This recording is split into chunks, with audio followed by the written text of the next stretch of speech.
భారతదేశపు మహాగ్రంథాలు, కావ్యాల సంపూర్ణ సంకలనం. సబ్స్క్రైబ్ చేయండి తిలక్. అవును ప్రియా, ఇప్పుడు మేము చేసినవన్నీ సాధారణ పరిస్థితిలో ఎన్నడూ చేయలేదు. ఏం చేస్తాం? మిత్రత్వం అంటే ఏమైనా చేయాలి. దాన్ని కాపాడుకోవడం కోసం ఎంత చేసినా తక్కువే అవుతుంది. పైగా మా మిత్రునికి ఆత్మాభిమానం ఎక్కువ, సిద్ధాంతాలకు కట్టుబడతాడు. అతని భార్యాబిడ్డలు ఆకలిగా ఉండటంతో బాధతో మనసొప్పక తను కూడా ఒక్క మెతుకు కూడా ముట్టుకోలేదు. ఒక మిత్రునికి మరో మిత్రుని ఆత్మగౌరవాన్ని రక్షించే బాధ్యత లేదా? సుధాముడు ఆత్మాభిమానం కలవాడే, కాని తమరు కూడా తక్కువ వారేం కాదుగా.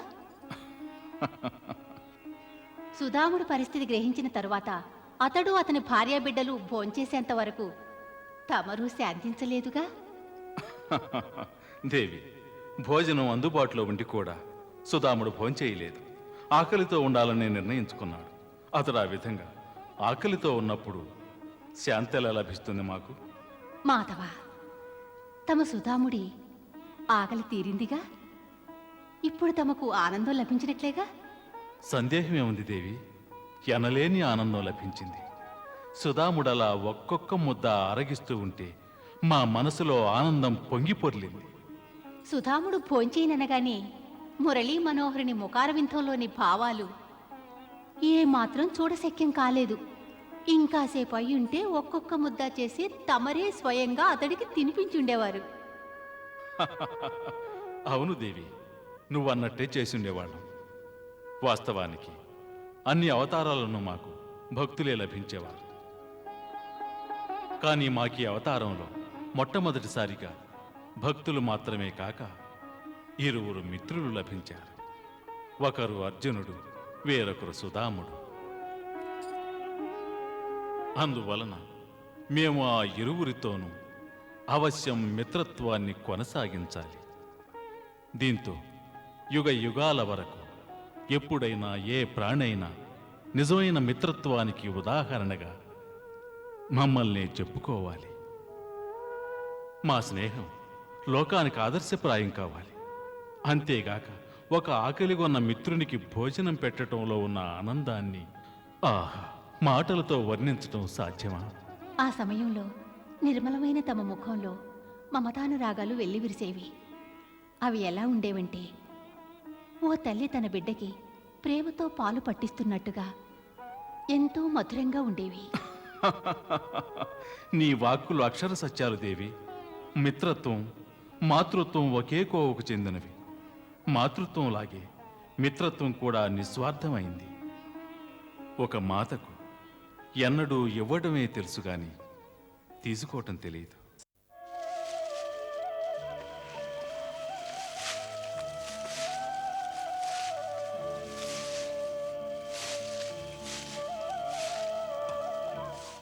విప్రోత్తమా, ఇక్కడ విశ్రమించండి. వద్దు, అక్కడ నీవే విశ్రమించు. నాకు ధరిత్రిపై పరుండుటయే అలవాటు. ధరిత్రిపై పరుండుటలోని ఆనందమే వేరు. మాత ఒడిలో నిద్రించిన సుఖం లభిస్తుంది. అవును, సత్యమే. ధరిత్రి జనని వంటిది. ప్రాణులన్నింటికీ మాత ధనం, ధాన్యం అన్నీ ఇస్తుంది. బిడ్డల మీద మమకారంతో తన సమస్తం సమర్పిస్తుంది. ధరణి మాత కరుణను మాటల్లో వర్ణించలేం. మన నుంచి ఎటువంటి ప్రతిఫలం ఆశించకుండా తనే అన్నీ ఇస్తుంది. ఈ మట్టి పైన ఒక విత్తనాన్ని నాటితే అది వేల సంఖ్యలో ఫలాలనిస్తుంది. కానీ మానవుడు ఒక్క విత్తనాన్ని నాటి దాని నుంచి వేల సంఖ్యలో ఫలాలను ఆశిస్తున్నాడు. ధరిత్రిమాతకు తెలిసిన ధర్మం ఒకే ఒక్కటి, ఇవ్వడం. వేల సంఖ్యలో ఇవ్వడం, లక్షల సంఖ్యలో ఇవ్వడం. బిడ్డల కోసం తన సర్వస్వాన్ని ఇచ్చే త్యాగశీలి ఆ తల్లి.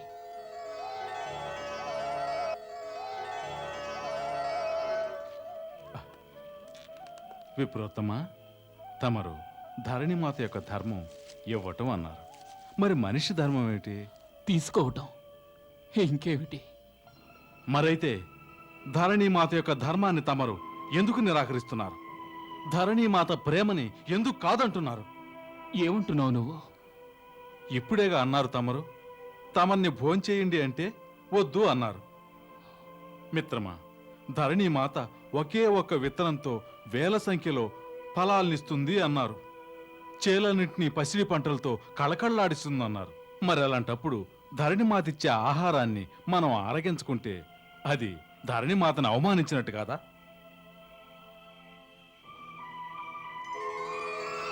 అలాగే ధరణిమాత మనకు వస్త్రాలు కూడా ఇస్తుంది.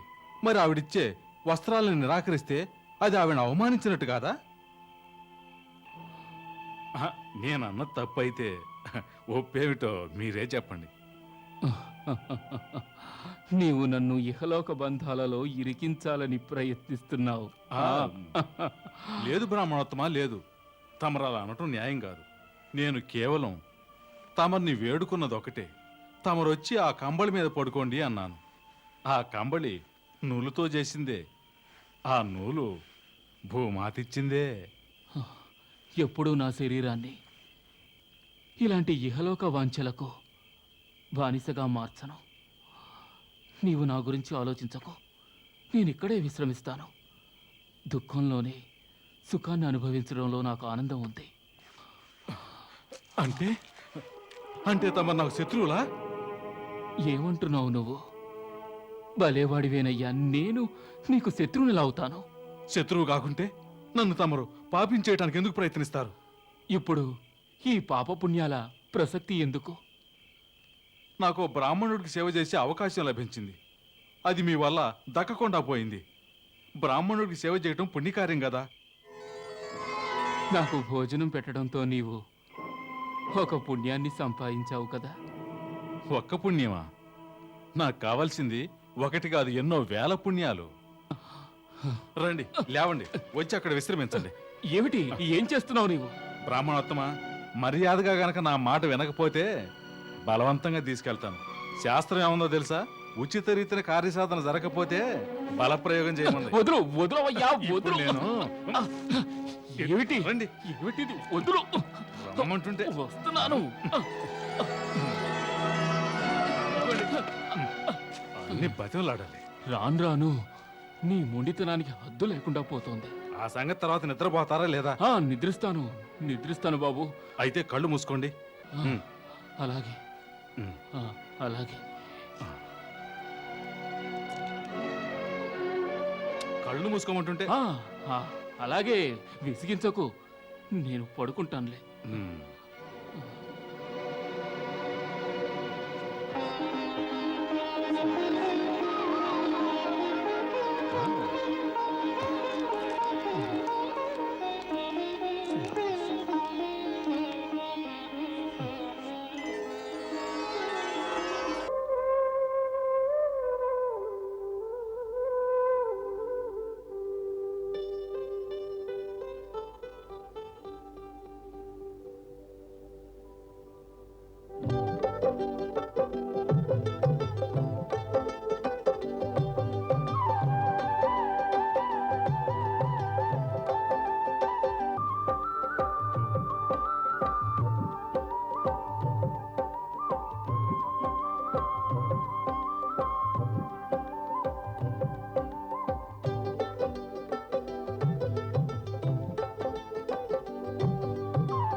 మురళీ మనోహర, ఏమయ్యా మురళీ మనోహర? అరే బ్రాహ్మణోత్తమ, మీరు ఇంత రాత్రి అయినా ఇంకా పడుకోలేదా? లక్ష్మీదేవి గుర్తొస్తోందా? లక్ష్మీదేవిని మరువలేకుండా ఉన్నాను. కాస్త భగవంతుణ్ణి కూడా ధ్యానించు. ఎందుకంటే నిజమైన ప్రేమనేది పరమాత్ముని ప్రేమించుటలోనే ఉంది. పైగా పరమాత్ముడే ప్రేమంటేను. అయితే బ్రాహ్మణోత్తమా, మరి పరమాత్ముడే ప్రేమైతే అప్పుడు ఇది నిజమేగా? ప్రేమంటే పరమాత్ముడేగా?